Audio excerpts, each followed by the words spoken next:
અમદાવાદ શહેરમાં ગુનાખોરી ડામવા પોલીસ દ્વારા ઝોન 2 વિસ્તારમાં કોમ્બિંગની કાર્યવાહી હાથ ધરવામાં આવી હતી, જેમાં ઝોન 2 ડીસીપી ભરત રાઠોડ તેમજ 11 પીઆઈ અને 400 જેટલા પોલીસ કર્મી આ કોમ્બિંગની કામગીરીમાં જોડાયા હતા।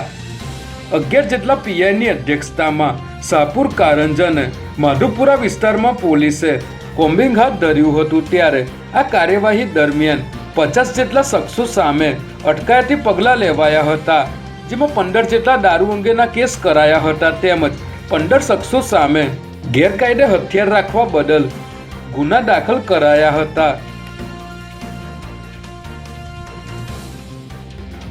એનઆરઆઈની જમીન પચાવી પાડવા માટેનો કારસો રચનાર 5 આરોપીઓની અમદાવાદ સાયબર ક્રાઇમે ધરપકડ કરી છે, જેમાં આરોપીઓએ ફરિયાદીની ગાંધીનગરના ગિફ્ટ સિટી પાસે આવેલી કરોડો રૂપિયાની જમીન પચાવી લેવા ફરિયાદીના 3 જેટલા બનાવટી આધાર કાર્ડ બનાવ્યા હતા, જે બાદ તેના પરથી અલગ અલગ 4 બેંકોમાં એકાઉન્ટ ખોલાવી આ એકાઉન્ટની મદદથી ફરિયાદી પ્રભુદાસના નામે વ્યવહારો કરીને કરોડોની જમીન પચાવી લેવાનું ષડયંત્ર રચાયું હતું। પરંતુ ફરિયાદીને સમગ્ર મામલાની જાણ થતાં તેમની ફરિયાદના આધારે પોલીસે માસ્ટરમાઇન્ડ મુકેશ ગોસ્વામી સહિત 5 આરોપીને ઝડપી લીધા હતા।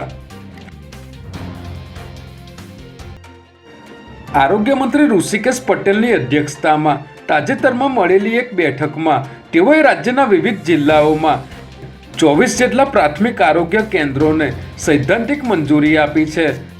રાજ્યના ગ્રામ્ય આરોગ્ય માળખાને વધુ સુદૃઢ અને લોક ઉપયોગી બનાવવા આ કેન્દ્રો મહત્વના બની રહેશે। આરોગ્ય મંત્રી ઋષિકેશ પટેલે જણાવ્યું હતું કે હાલ જે જગ્યાએ પ્રાથમિક આરોગ્ય કેન્દ્રોની ઘટ છે ત્યાં પ્રાથમિક આરોગ્ય સેવાઓ પહોંચતી કરવામાં સ્થાનિકજનો માટે આ કેન્દ્રો આશીર્વાદરૂપ સાબિત થશે।